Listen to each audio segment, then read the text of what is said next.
Hi Sagittarius, welcome to your general weekly reading for May the 2nd to May the 8th. I'm going to use the True Black deck as ever. We'll do a Celtic cross, and like I say, it is general. There are, I don't know, about 30 Sagittarians coming to the channel at the moment, which is lovely. Obviously you're the beautiful, intelligent, articulate Sagittarians, which is why you're at this particular channel, so that's always good to know. What I would say is please subscribe.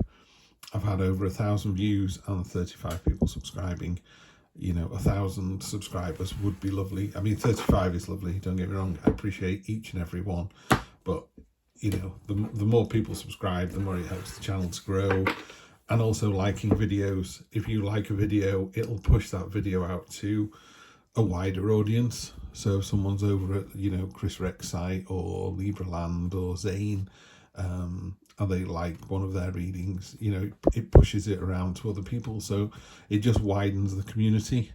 Costs you nothing, takes no time at all. I mean, you literally just click something, it's down at the bottom corner on the video at the moment, just subscribe. I really appreciate it.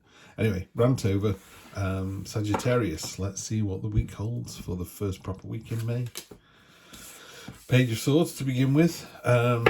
Clarity, candour, truth, you know, cutting through the nonsense. And by doing that, these brambles are holding him back. But by cutting through them, you know, the fruits of your labour are sort of exposed and shown to everybody. As with any sword card, be careful you don't upset somebody too much by doing it. This card is coming up over and over again. There's clearly some collective choices. It's the choice card, but you do have to make a choice. You know, you can't. People say, well, not making a choice is a choice. It is, but that's not what this card's talking about. You know, and it could be the negative side of this card is that sort of analysis paralysis where you just don't move. In the past, we have Judgment, pointing at the choices. So it's literally saying, you know, you have to make a choice, good or bad. And that's your near past. Near future, the Hierophant. It's all about the greater good. Could be a teacher coming in or a learning experience. I tend to read that card as it's for the greater good because it's got the beehive on there. You know, it's not good for the hive, it's not good for the bees. So it's about doing something, you know, 2 + 2 making 5, that synergistic attitude, you know, where people working together accomplish more than working alone. King of Swords down at the bottom, this is your foundational energy, very stoic, very rigid. He does have creative ideas, he does transform. There's lava turning into butterfly here. He's deliberately wearing a crown of swords because he knows the swords cut both ways. So he's quite capable of being quite brusque and almost rude, but he's talking the truth, you know, and it's that kind of cold light of day truth. Ties in very nicely with the Judgment as well, and the Page. So you got the Page and the King of Swords here. So it's a very clear week next week. You know, there's no kind of woolliness, there's no indecision. It's straight in. Whatever's happening next week, whether it's in love or relationships or work, career, money, yeah, there's no grey area. Yep. 2 of Wands. This is, you know, the whole world is in your hands, time to move forwards. Plans are in place, there's movement, there's action in this one. And again, there's this beehive thing that's continued here. There's all these bees around the world here, but you're here. You found a different world or a different place or a different approach, and you're sort of the first one to this fantastic abundant zone. It could be that you bring other people, you know, it's a bit like the gold rush, isn't it? The first one to find it is sat there taking big lumps of gold out of the river, and it's not long before everybody else follows you. Not in a bad way, you know. You might be there for all I know. You might be there yelling to these people to come over and join you, and again, you know, for the greater good. So this is really good. If it was a relationship, it's in a really solid place. You know, choices. You need to make a choice, whatever that is. Are you going to move in together? Is it time to get married? Is it time to go your separate ways? You know, Judgment calls on you in the cold light of day to do the right thing. And it's something that's not for a selfish reason. You find yourself with the Wounded Warrior, the 9 of Wands. I think of this as a female energy, but it's got that fantastic You know, never backing down. She's got blood on her tummy. She's snarling away. We don't know what's behind her. I mean, it's normally a warrior holding a wand, and there's another 8 sort of coming at it, and it's still, you've got energy in abundance. It's like, I'm ready. No, it's not. The wounded warrior is the guy resting on the staff after the battle. Yeah, that's what this one is. So it's like you've won the war. What it sometimes talks to me about is, even if you win a war, it's so exhausting. It's like you've got to make sure it's worth it. So just make sure whatever it is you're trying to do is the juice worth the squeeze, as Chris Reck would say. Fantastic. This is how other people see the situation. The Sun. This is external influences. Best card in the deck. Warms up all the other cards. It lifts the cards. It's joyful. It's exuberant. It's powerful. It's tick tick tick. You know, great result. So that puts you in a really good place. This has come up in 3 or 4 other readings. 6 of Cups. It's really simply explained by, there are sweets in these bowls, and sweets are delicious, but they don't sustain you. They're not a meal.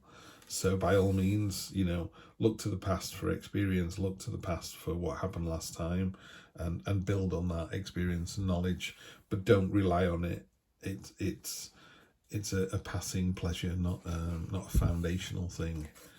And your final one, something's happening next week. You've got the 8 of Wands, all about action, all about movement. So something's happening that's really important next week as well. Yep, and the energy on the bottom of the deck is the Ace of Wands. This is all about a new start, but with real passion and vigour and enthusiasm. Jumping in with both feet ties in really nicely, as it would do. Ace of Wands and the 2 of Wands. This is all about, you know, got a fantastic idea. I believe there's gold in them, the hills, you know, so you go out, you buy the wagon, you buy the horses, you head out west, you know, it's that real, let's do it. And then this is where you get to, this is your head, this is the clarity. And again, you've got these 2 sword cards here driving that clarity forward. This is a really powerful reading, Sagittarius. This is really good. Yeah, it's just a time of action next week. It's a time of getting up and getting something done. Just make the choice. Be really clear about what the choice is. You know, people can be selfish. The reason we're the dominant species on the planet is because we're selfish.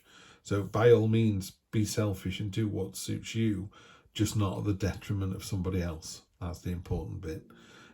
Because I think by doing it with the help of other people, yeah, you're going to find yourself in a really good place. That's looking really good. I'm just going to clarify with 3 general cards over the top. I did shuffle these off camera before because, again, you know, you just, oops, that one wants to come out. You know, it's not very interesting watching people shuffle cards. Let's take those 2 to go with the one that fell out. One that fell out, the 4 of Swords. Yeah, through all this rushing and action, it wants you to just take a breath, you know, take a beat, take some time off. It's about rest, recuperation and solace. It's also about a minor blessing. So, you know, to use the gold rush analogy, you need to buy a wagon and 2 horses, and someone's doing a deal on the wagon and 2 horses, so you get a bargain. It's that kind of minor blessing. It's someone opens the door for you, someone buys you a coffee, someone says you look nice today. You know, it doesn't have to be a major thing, but, you know, a minor blessing, I think, is just as good.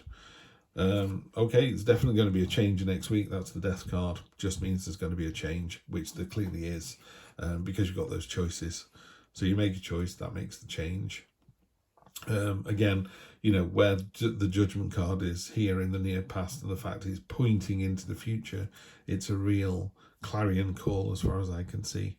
It's literally going, now's the time to do it, make that choice, and it's a new start. It's all fantastic. It's really fantastic.